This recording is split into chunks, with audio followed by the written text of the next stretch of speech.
जय हिंद। तो कैसे हैं आप लोग। तो आज है अगस्त 24 और चलिए शुरू करते हैं हमारे साथ हमारी live express the Indian express. तो आज हम कवर करेंगे page 3, 9, 10, 12, 13, 15 and 17।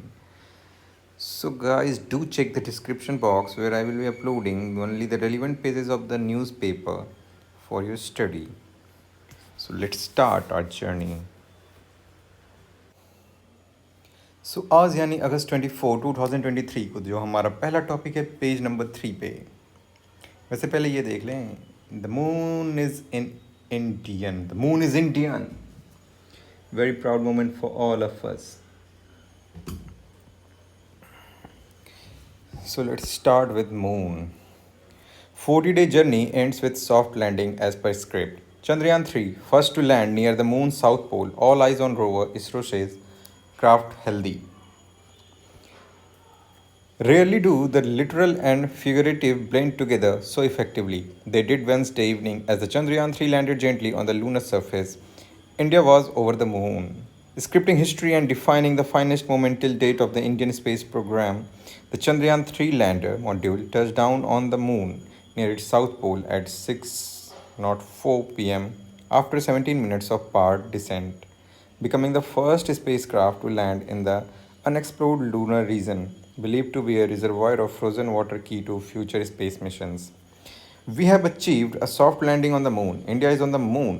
Indian Space Research Organization ISRO Chairman S. Somanath announced, triggering applause and celebrations not just among scientists who had gathered in hundreds at the ISRO Telemetry Tracking and Command Center in Bengaluru, but across the nations with millions glued to TV sets for the final descent. In a feat hailed by space agencies and leaders from across the world, India became only the fourth country to successfully land a spacecraft on the moon, after the erstwhile Soviet Union, United States, and China, just 3 days after a failed attempt by Russia's Luna 25 mission. Prime Minister Narendra Modi, who have joined via video link from Johannesburg, where he is attending the BRICS summit, said that the achievement of the Chandrayaan lunar missions will take India much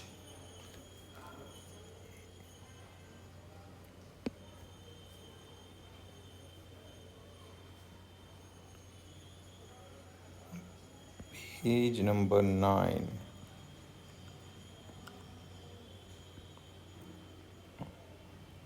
Much further than the moon.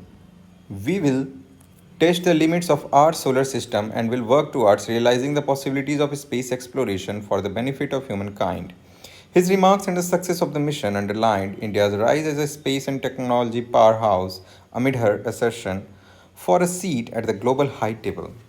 In a tweet, ISRO relayed a message from Chandrayaan 3. India, I reached my destination and you too. Some 4 hours later, after letting the dust from the landing settle down, a 26 kg rover emerged from the lander module and began sliding on a ramp to reach the moon's surface. The six-wheeled rover, which is carrying two instruments and moves very slowly, is expected to crawl on the surface for the next 14 days, conducting chemical and elemental analysis of lunar soil and rocks.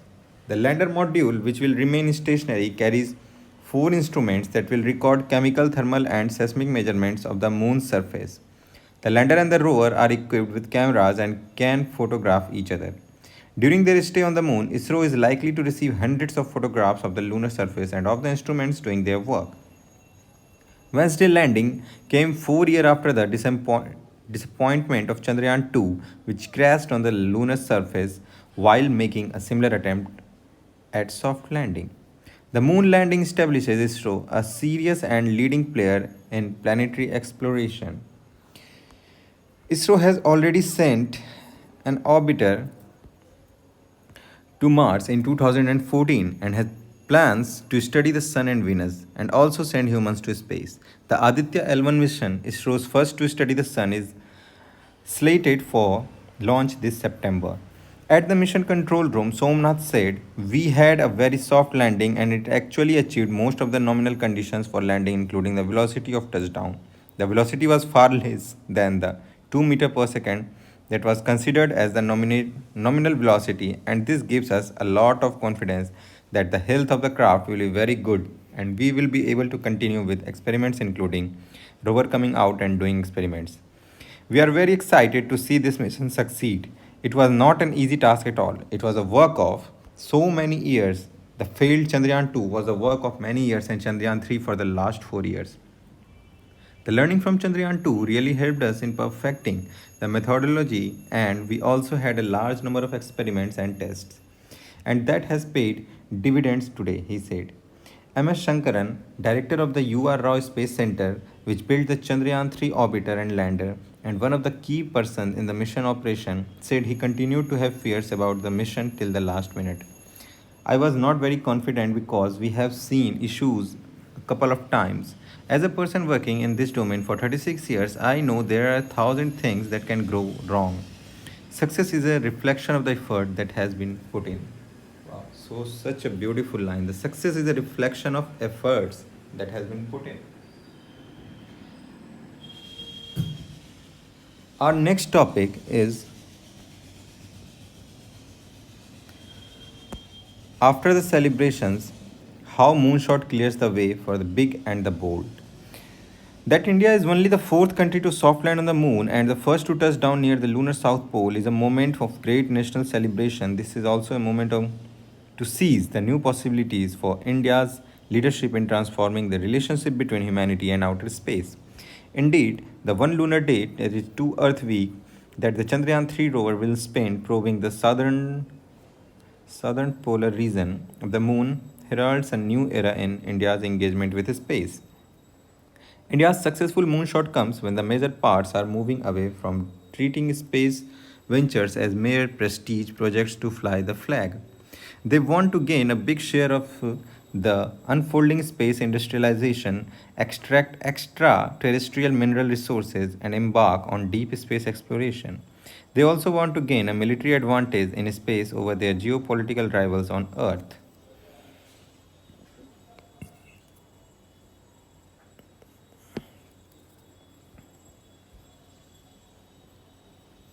Now, the rest one are on page number 9, where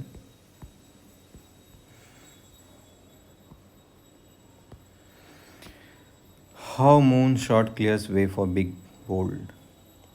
The moon has become a critical way station for humans' future activity in space, a place to establish a self sustaining presence and head from there to other parts of the cosmos. The race to the moon's south pole is based on the expectation that there will be water and other vital ingredients to support human activity. Realizing India's full potential in the space domain demands an overhaul of Delhi's strategy. 5 imperatives stand out. First, as former ISRO chairman K. Sivan put it, the time has come for India to look beyond frugal engineering and think big. The Indian space program gets many compliments for getting such a big bang for its limited budget, but frugal innovation is no longer enough for India to make a difference to global activity on the moon. While Chandrayaan took nearly 6 weeks to get to the moon, the failed Russia mission Luna 25 arrived there in a week. China's Change 5, launched in 2020, took a week. In 1969, the USA Apollo 11 mission, which landed the first man on the moon, took just 4 days. The difference is in the power of the rockets. If India wants more impactful moon projects, it needs bigger budgets and more powerful rockets that can arrive quicker and with heavier payloads to work on the moon. That brings us to the second imperative. The massive scale of resources needed for significant space projects means markets must contribute to the space budget, not just the government. India has taken the first steps this year by letting the private sector into the space program. This long overdue reform aligns with the broader global trend. In the second half of the 20th century, space activity was state owned and driven by considerations of nationalism. Today, space programs are animated by commerce, and the private sector has emerged as a much bigger player than the state. Third, privatization alone is not enough. It needs to be complemented with international cooperation. There was a reason India had to rely on frugal innovations, technology, sanctions. Although India's space program began with expensive international cooperations, especially with the US and the West. The non proliferation and sanctions that kicked in after India's first nuclear test in May 1974 severely crimped India's space program. Many of those sanctions are now gone.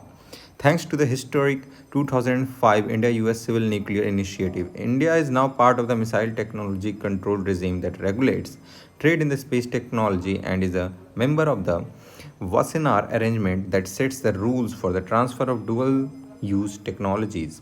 India also recently joined the Artemis Accords, a set of non binding space use principles that the US and several like minded countries have adopted. The massive cost of space programs means no country, not even the US or China, can be an effective space player when they act alone.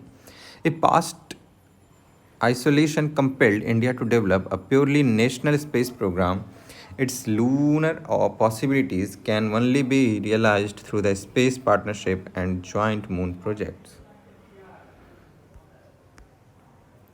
Fourth, the talks of international cooperation brings us to the real world of geopolitical competition. Greater power rivalry on the earth has inevitably the moon, begun to envelop the moon.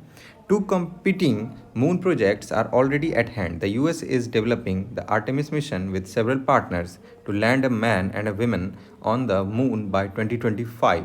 China has plans to do so the same before 2030 and is working with Russia to build an international lunar research station on the moon. Given India's growing problems with China, it appears unlikely that Delhi will team up with Beijing on the moon in the near term. It then needs to embark on a serious negotiation with the US on the possible terms of mutually beneficial Indian participation in the Artemis mission. Finally, with outer space and moon set for an increased range of activity, Delhi needs laws domestic as well as international for its effective promotion and regulation. India must also pay serious attention to shaping the global governance of space. Delhi played a key role at the United Nations in drafting the 1967 Outer Space Treaty. India is among the states that signed the 1979 Moon Treaty. That regime is now under stress amidst changing technology, growing human activity in space, and mounting great power rivalries. While geopolitical rivalry is a reality, Delhi must work to limit competition and expand cooperation in outer space. So, our next topic is on page number 3 again.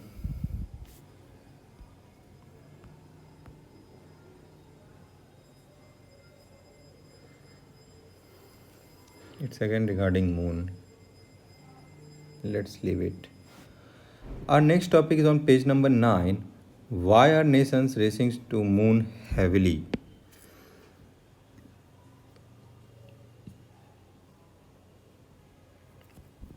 Now, here. Why are nations racing to moons heavily created a south pole?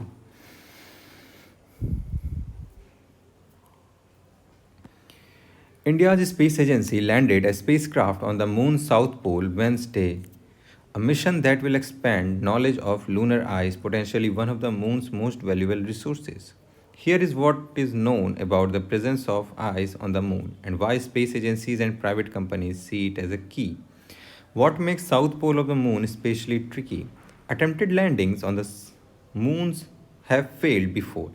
Russia's Luna 25 craft had been scheduled to land on the South Pole but spun out of control on approach and crashed on Sunday. The South Pole, far from the equatorial region targeted by previous missions, including the crewed Apollo landings, is full of craters and deep trenches.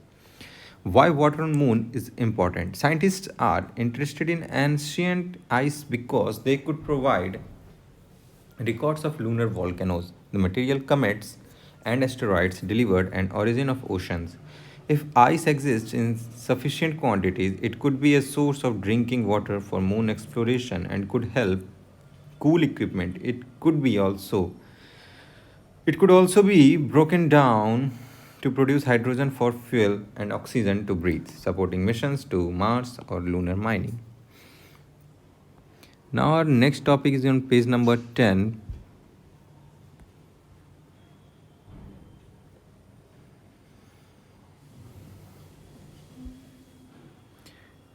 PM, India backs BRICS expansion. As you all know, BRICS meeting is going on. Prime Minister Narendra Modi said on Wednesday that India supports expansion of the BRICS, Brazil, Russia, India, China, and South Africa grouping, and they should move forward with consensus on this. Speaking at the BRICS Leaders Summit in Johannesburg, South Africa, the Prime Minister also expressed hope that India's proposal to accord permanent membership of the G20 to the African Union will be supported by all the BRICS nations. India fully supports the expansion of the BRICS membership and welcomes moving forward with consensus in this. In 2016, during India's chairmanship, we defined BRICS as building responsive, inclusive, and collective solutions. After 7 years, we can say that BRICS will be breaking barriers, revitalizing economies, inspiring innovation, creating opportunities, and shaping the future. Together with all the BRICS partners, we will continue to contribute actively in making this new definition meaningful, Modi said at the summit, which was attended by Chinese President Xi Jinping and hosted by South African President Cyril Ramaphosa. Sources said the Prime Minister raised the issue of expansion of the BRICS grouping at the leaders' retreat in Johannesburg on Tuesday evening. India has taken the lead in forging consensus to select new members for the BRICS, and there was significant development in the proposed expansion of the five nation grouping. Sources said on Wednesday. Sources said significant development has taken place on BRICS expansion during the leaders' retreat, adding India took the lead in forging consensus on membership criteria and selection of new members. Our efforts were guided by our objective to incorporate our strategic partners as new members, said a source. Pitching for the Global South and the inclusion of African Union in the G20 groupings, Modi said Wednesday the countries of the Global South have been given special importance in BRICS under the chairmanship of South Africa. This is not only the expectation now but also the need. We have also proposed to give permanent memberships of G20 to African Union. I am sure all the BRICS partners are also together in the G20 and all will support our proposal, the Prime Minister said. India suggested measures in areas of railway research networks and cooperation among MSMEs and startups, Modi said. Separately, Modi Wednesday held a bilateral meeting with the South African President Cyril Ramaphosa, during which they reviewed, tries, and discussed ways to work to strengthen the voice of the Global South. On page number 10, again, the news is legendary statistical scientist C.R. Rao dies. Oh no. On a day India marked its presence on the moon, it lost one of its brightest mathematical stars, Sri Radhakrishnan Rao, one of India's greatest mathematicians and statisticians. Died in the US at the dawn of August 23, about 2 weeks before his 103rd birthday. Known as Dr. Rao to his colleagues and students, the former director of Indian Statistical Institute had hit the headlines earlier this year after he was awarded the International Prize in Statistics, which may consider equivalent to the Nobel Prize. My first acquaintance with the man happened when I had joined ISI Kolkata as an undergraduate student in 1970. Mostly every day around 11 a.m., we would see from our classroom an unassuming man, often in chappals, walking down the hallway of the third floor of main building to enter the tea room. I learned that many of faculty members and research scholars assembled there to get guidance from him on mathematical or statistical problems. Most came out of the room smiling.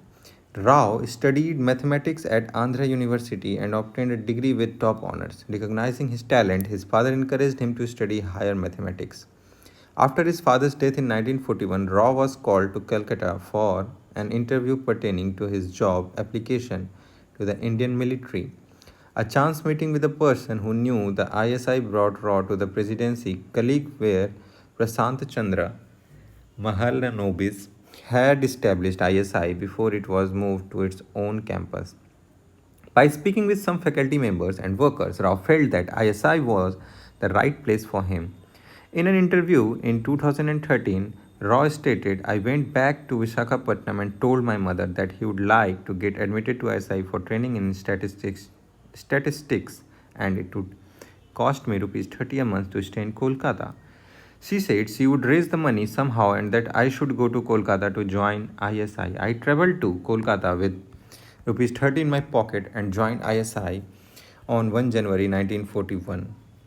Raw's seminal contributions have been in areas of statistics that deal with designing an experiment for efficient extraction of information and testing scientific hypotheses using the results of the experiments. After he had obtained his MA, Rao was offered a technical apprenticeship in ISI. He also began to teach statistics at Calcutta University. In 1944, he derived a seminal result with which his name is associated, the Kramer-Rao bound. In 1945, he proved a result that is now known as the Rao-Blackwell theorem. Often, we need to obtain knowledge of an unknown feature of population like say the average monthly income of an Indian, data can be collected only from a small number of people. From these data, one can obtain experiment knowledge of monthly income. There are several ways of obtaining estimates from data, but the method proposed by Raw and 2 years later by David Blackwell results in highly reliable estimates. He went to Cambridge and obtained a PhD under Ronald Fisher and a founder of modern statistical science. During his PhD, he discovered a method now known as Raw's score test, which is used in all branches of science. Rao returned to India in 1948 and became a professor in ISI at 28. In 1964, he was appointed its director. After his retirement from ISI, he moved to the US. In 1982, he established the Center of Multivariate Analysis at the University of Pittsburgh. He joined the Pennsylvania State University in 1988. In 2007, the University of Hyderabad opened the C.R. Rao Advanced Institute of Mathematics, Statistics, and Computer Science. Around 2010, Rao moved to the University of Buffalo at Amherst. He published his last scientific work in his 100th year. Law was hugely creative. He used to categorize creativity in two kinds. At its highest level, it is the birth of a new idea or a theory which is qualitatively different from and not conforming to or reducible from any existing paradigm and which explains a wider set of natural phenomena than any existing theory.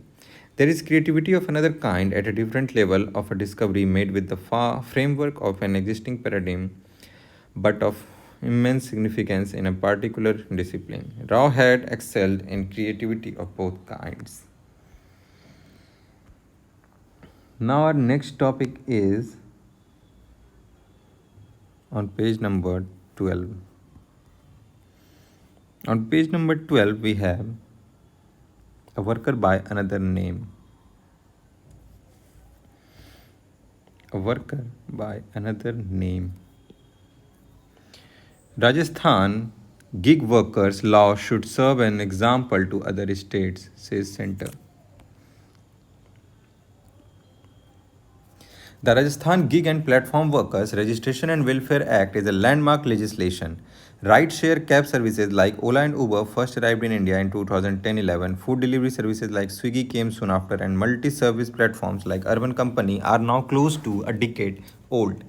These services, benefiting from the labors of lakhs of workers, have by now spread to over 250 Indian cities and countless other Kasbah towns. After an initial honeymoon period when venture capital based bonuses were given out like candy, earnings began to dry up and workers raised their voices on a range of issues from poverty level wages to harassment and abuse from customers. Despite this, neither the center nor any state government had bothered to act. Companies labeled platform workers as partners to avoid benefits that would normally accrue to employees. Needless to say, they shared no profits with their partners. Hence, the very act of recognizing gig platform workers by ensuring that every worker on any platform has a unique ID that would anchor all future benefits for them makes the Rajasthan Act a landmark one. The act is a creative challenge to all other state governments and of course, the central government to protect India's young workforce. The legislation is not perfect. However, three features of the act make it the first of its kind in India.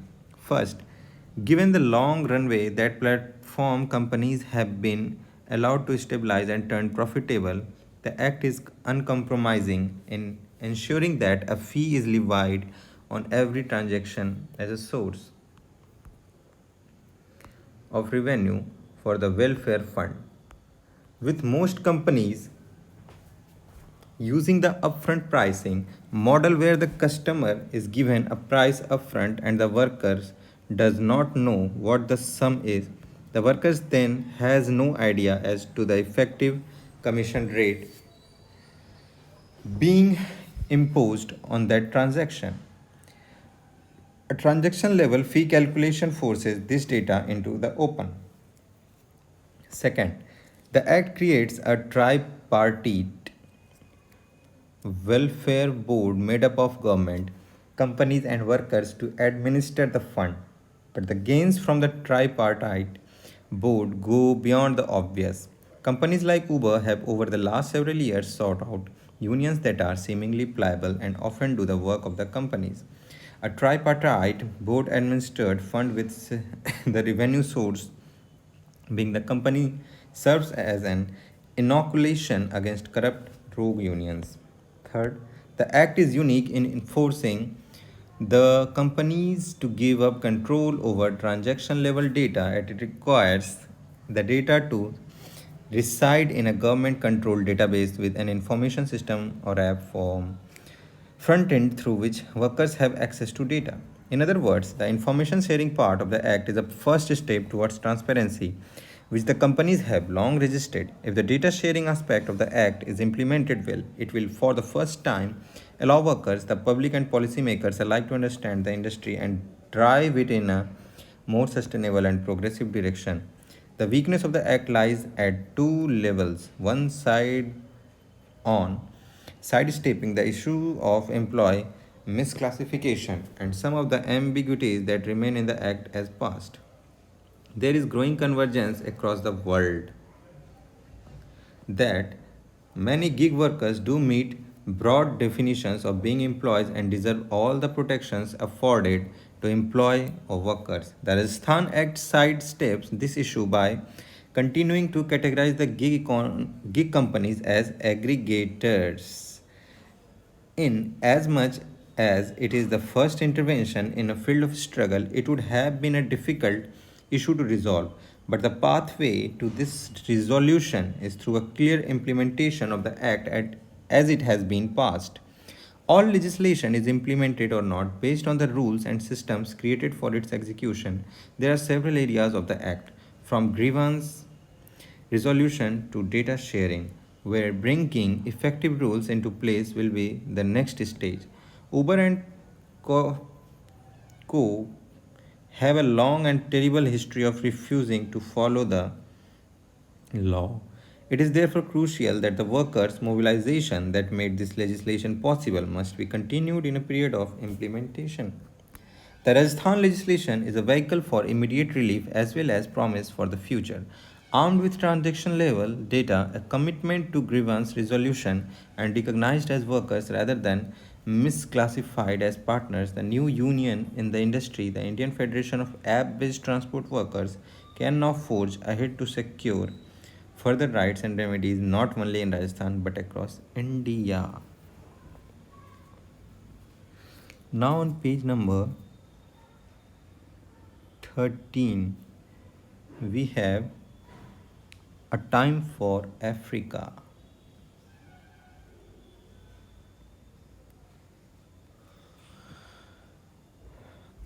Amidst a rapidly changing geo-economic order, India is doing well to focus on the continent during its G20 presidency. For decades now, Africa has been characterized as the world's final frontier for business. As experts introspect on existing global trade practices, perceptions of Africa as a valuable market for investments need to widen still.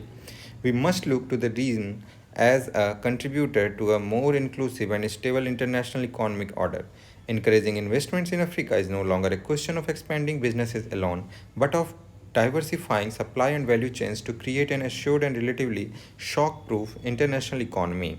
An indisputable component of this is the regional economic integration of the African continent. Africa is home to 30% of the global mineral reserves, 12% of the world's oil, and 8% of its natural gas. It will account for over half of the world's projected population growth of 1.7 billion people in 2050, comprising a young workforce, a growing consumer base, and rising disposable incomes. Global businesses would do well to recognize, support, and leverage such benefits in the course of unlocking robust value chains.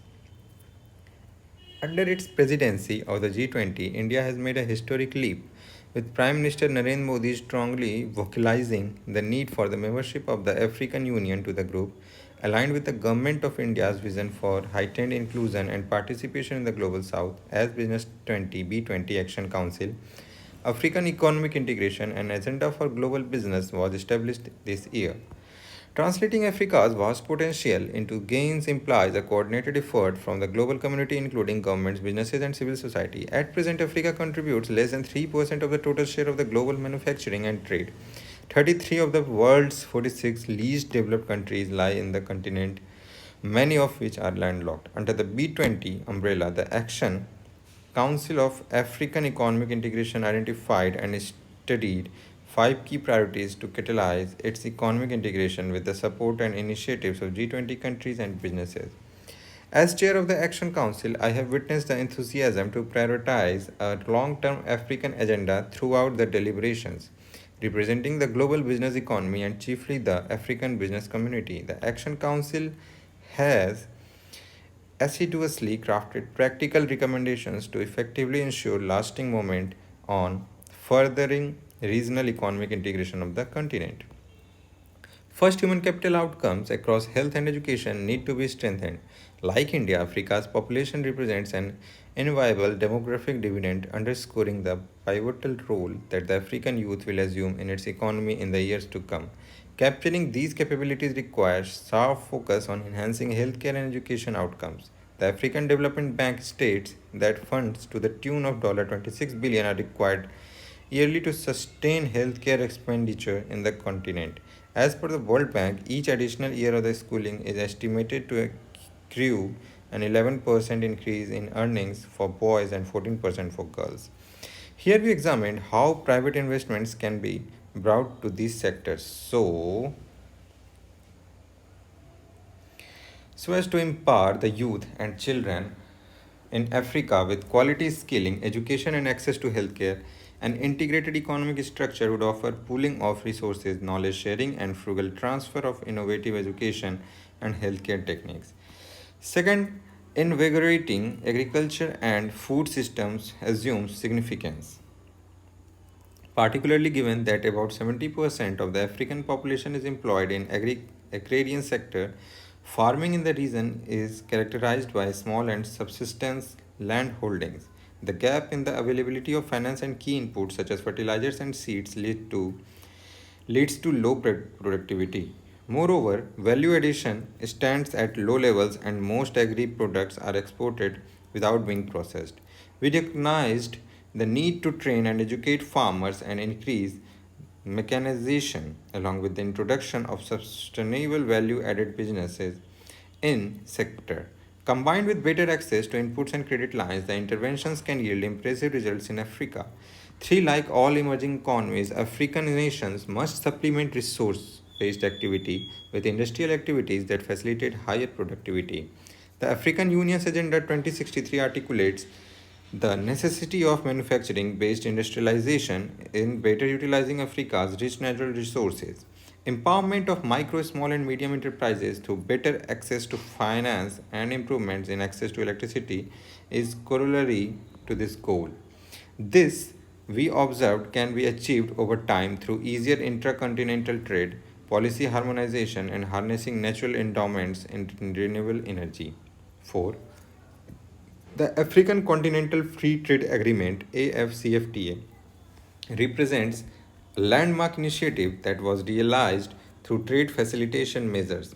AFCFTA, when fully implemented, will increase the competitiveness of economies across the continent, boost integration with global value chains, and attract investments.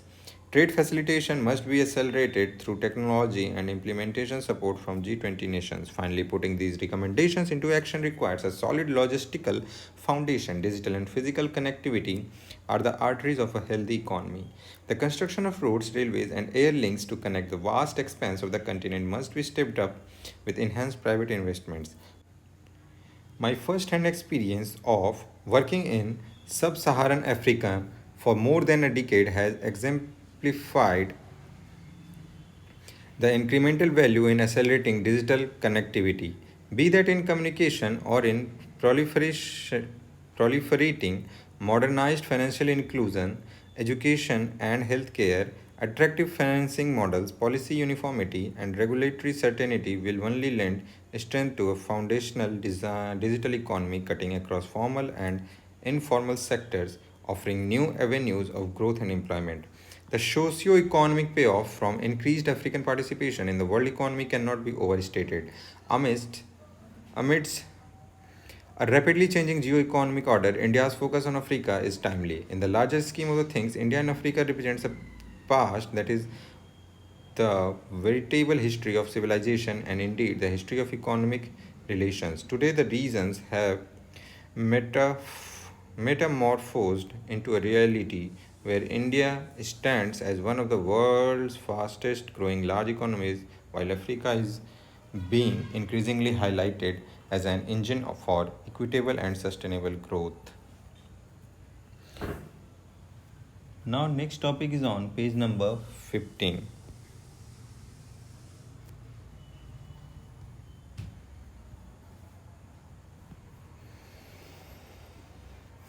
This whole system is full of moon missions and all that.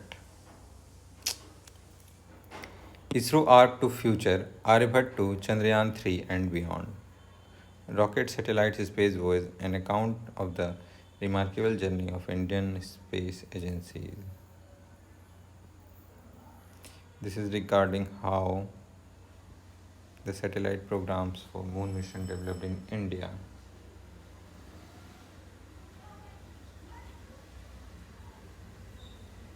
Now we'll see on page number 17. These all things are related with moon and moon and moon.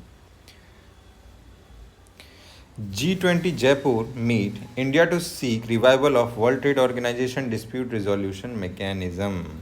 Right? India is seeking re-establishment of the dysfunctional dispute resolution mechanism under the World Trade Organization WTO based on the principle of common but differentiated responsibility along with a push towards consensus-based decision making as it sets the stage to discuss trade and investment issues during the two-day G20 trade and investment ministerial meeting beginning Thursday in Jaipur. Union Commerce and Industry Minister Piyush Goyal Wednesday said India is confident that the ministerial meeting will yield a concrete, actionable outcome which will help the world withstand future shocks and invoked a Jaipur call for action.